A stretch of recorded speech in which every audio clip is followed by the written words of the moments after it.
రాష్ట్ర వ్యాప్తంగా పేదల కోసం నిర్మించిన టీడ్కో గృహాలను వచ్చే సంక్రాంతి నాటికి అందుబాటులోకి తెస్తామని ఏపీ టీడ్కో చైర్మన్ వేములపాటి అజయ్ కుమార్ తెలిపారు. చైర్మన్ గా బాధ్యతలు స్వీకరించిన తరువాత తొలిసారిగా ఆయన విశాఖ పర్యటనకు వచ్చారు. దీనిలో భాగంగా గాజువాక సమీపం 65వ వార్డు బానోజీ తోటలో నిర్మించిన టీడ్కో గృహాలను కూటమి నేతలతో కలిసి సందర్శించారు. అనంతరం స్థానికంగా ఏర్పాటు చేసిన సమావేశంలో మాట్లాడారు. పేదల అవసరాలు తీర్చడమే కూటమి ప్రభుత్వం లక్ష్యమని, గృహాల నిర్మాణం, మౌలిక సదుపాయాలు, ఇతర సమస్యలను నేరుగా తెలుసుకునేందుకు గాను తాను ఇక్కడికి వచ్చినట్లు తెలిపారు. ముఖ్యమంత్రి, ఉప ముఖ్యమంత్రి ఆదేశాలతో పనులను పూర్తి చేసేందుకు చర్యలు తీసుకుంటున్నట్లు తెలిపారు. సమావేశంలో deputy mayor Dalli Govind Reddy, ward corporator Boddu Narasimhapatrudu, నేతలు గంధం వెంకట్రావు, కసిరెడ్డి, సత్యనారాయణ, గడసాల అప్పారావు, తిప్పల రమణారెడ్డి, రెట్టి వాసు, రేయి రత్నం, జ్యోతిరెడ్డి, లంకా లత, కృష్ణ తదితరులు పాల్గొన్నారు. టిడ్కో చైర్మన్ గారు వేములపాటి అజయ్ కుమార్ గారు నియమితులైన దగ్గర నుంచి రాష్ట్రంలో ఉన్న అతిపెద్ద సమస్య టిడ్కో ఇల్లు గత 10 సంవత్సరాల నుంచి అనుభవిస్తూ ఉన్నారు. దాన్ని పూర్తిగా అధ్యయనం చేసి ఈరోజు ప్రతి టిడ్కో ఇంటికి కూడా వెళ్ళి ఆ పేద ప్రజలతో ఆయన మమేకమై వాళ్ళకున్న కష్టాలని ఏ విధంగా అనుభవిస్తున్నారో అవన్నీ కూడా ఆయన స్వయంగా తెలుసుకున్నందుకు ఆయనకి మనస్ఫూర్తిగా ధన్యవాదాలు తెలియజేసుకుంటూ ఉన్నాం. ఈ కార్యక్రమం ఈరోజు పేదవాడికి చేరువయ్యే కార్యక్రమం ఇది. ఖచ్చితంగా టిడ్కో ఇల్లు అనేది వారి జీవిత కళ. ఏదైతే ఆ రోజు చంద్రబాబు నాయుడు గారు ఆలోచనతో పెట్టారో ఈరోజు దాన్ని వేములపాటి అజయ్ కుమార్ గారి చేతుల మీదుగా ఇది పూర్తి అవుతుందంటే చాలా సంతోషకరమైన విషయం.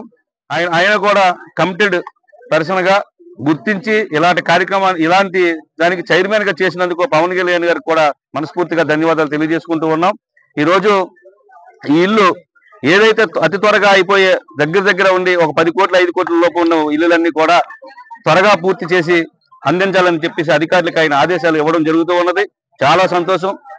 ఏదేమైనప్పటికీ కూడా ఈ సంవత్సరం ఎండింగ్ కి ఈ టిడ్కో ఇల్లు ఇబ్బంది లేకుండా అందరికీ కూడా గృహప్రవేశాలు చేసే అవకాశం ఆయన చేతుల మీదుగా చేయాలని చెప్పి మనస్ఫూర్తిగా కోరుకుంటూ ఏపీ టిడ్కో హౌస్ అన్నింటినీ కూడా ఆంధ్రప్రదేశ్ టిడ్కో హౌసెస్ చైర్మన్ అయినటువంటి శ్రీ వేములపాటి అజయ్ కుమార్ గారు సందర్శించడం జరిగింది.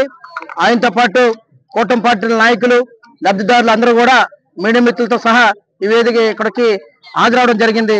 అలాగే ఇప్పుడు ఉన్నటువంటి టిడ్కో హౌస్ని చైర్మన్ గా పరిశీలించిన తర్వాత ఏవైతే తక్కువ బడ్జెట్ మాత్రమే ఇప్పుడు ఇక్కడ ఉన్నటువంటి మౌలిక వసతులు పూర్తి చేయడానికి అవకాశం ఉంది కాబట్టి ఇక్కడ ఉన్నటువంటి ఇళ్లని అతి తక్కువ సమయంలోనే కూటమి ప్రభుత్వం ఆధ్వర్యంలో ఏపీ టిడ్కో చైర్మన్ గారు వేములపాటి అజయ్ కుమార్ గారు ప్రజలకు అందుబాటులో మౌలిక వసతులను కూడా పూర్తి చేసి తీసుకొస్తామని చెప్పడం జరిగింది.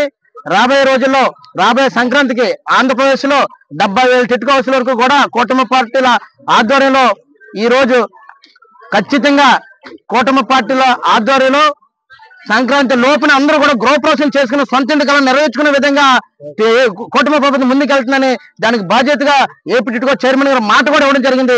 ఇచ్చిన మాట ప్రకారం ప్రజలందరూ కూడా ఇల్లు అందచేయడానికి కూటమి ప్రభుత్వం సిద్ధంగా ఉంది కాబట్టి అలాగే గాజువాక నియోజకవర్గంలో ఉన్నటువంటి ఇక్కడ ఉన్నటువంటి 672 ఇల్లు కానీ అలాగే బాణేశ్వరంలో ఉన్నటువంటి ఇల్లు కూడా ఆ 2 ఏరియాలు కూడా పరిశీలించి ప్రజలకు త్వరలోనే అందుబాటులోకి తీసుకొస్తారని మరొకసారి ఆయన కూడా మా తరఫున విన్నవించుకుంటూ టిడ్కో కాలనీ సందర్శించడం జరిగింది. ఇక్కడికి వచ్చి కొంచెం ఇల్లు కూడా చూసాము. ఇక్కడ 2 రకాల ఇల్లు మాత్రమే ఉన్నాయి. 365 చదరపు అడుగులు, 430 చదరపు అడుగులు, మొత్తం 672 ఇల్లు ఉన్నాయి. ఇల్లు అయితే దాదాపు మొత్తం కట్టడం అయిపోయింది. కాకపోతే మౌలిక సదుపాయాలు అంటే కరెంటు కానీ, రోడ్లు కంప్లీట్ చేయడం కానీ, డ్రైనేజ్ వ్యవస్థ కానీ, తాగునీరు వ్యవస్థ కానీ వీటిని అన్ని కూడా కొన్ని మిగిలిన్నాయి. దీనికి సంబంధించి డేటా మొత్తం నాకు మా టిడ్కో స్టాఫ్ ఇచ్చారు. సార్ ఇవాళ మనం ఒక 12 కోట్లు ఎంతో చేస్తే ఇది 100% కంప్లీట్ అయ్యి మనం మొత్తం లబ్ధిదారుల్ని ఇక్కడ లోపల వచ్చి ఉండేటట్టు చేయొచ్చు అని చెప్పారు. ఒక 6 నెలల క్రితం మన ప్రభుత్వంలో మనకున్న ఆర్థిక సంక్షోభంలో 1 కోటి రూపాయలు అడిగినా కూడా తీసుకొచ్చే పరిస్థితి లేకుండా ఉండింది. 1 సంవత్సరం రోజులు చంద్రబాబు నాయుడు గారి నాయకత్వంలో ఈ ప్రభుత్వం ఖచ్చితంగా కూడా ఆర్థిక పరిస్థితిని ఒక గాడిలోకి తీసుకురావడానికి విపరీతంగా కష్టపడి ఇవాళ టిడ్కో మీద ఇప్పుడు మీరు కొంచెం దీని మీద పెట్టండి దృష్టి, దీనికి కావాల్సిన వనరులు ఏదున్నాయో ఎట్లా అని చెప్పి మేము ప్లాన్ చేసాం.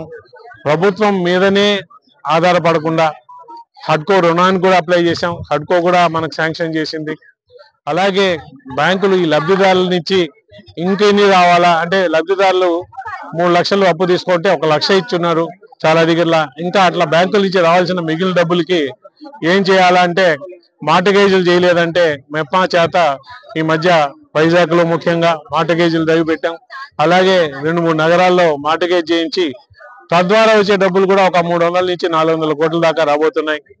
అలాగే ఒక టెంపరీగా 200 కోట్లు ప్రభుత్వం మనకి ఇస్తున్నది. సో ఇవన్నీ వస్తే బకాయిలు ఎవరైతే ఈ వర్క్ చేసే వాళ్ళు కాంట్రాక్టర్లు ఉన్నారో, గుత్తేదారులు ఉన్నారో, మొత్తం బకాయిలు 600-650 కోట్లు మాత్రమే ఉన్నాయి.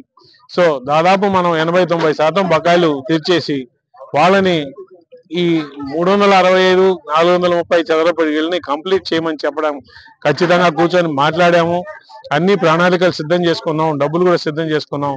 వాళ్ళు కూడా మీరు మాకు డబ్బులు ఇండి 3 నెలల్లో మేము మొత్తం కంప్లీట్ చేసి ఇస్తామని చెప్పారు. సో ఈ ప్రభుత్వం కంకణం కట్టుకోంది. టిడ్కో ఇళ్ళని అర్హులందరికీ కూడా నివాస యోగ్యమైన ఇల్లు అంటే ఊరికనే కాకుండా అన్ని హంగులతో, అన్ని మౌలిక సదుపాయాలతో సంపూర్ణంగా తయారు చేసి దాదాపు ఒక 70,000 ఇల్లు డిసెంబర్ 2025-31 కల్లా ఇచ్చి ఒక 70,000 కుటుంబాలు సంక్రాంతిని వాళ్ళ సొంత ఇంట్లో వాళ్ళు పండుగ చేసి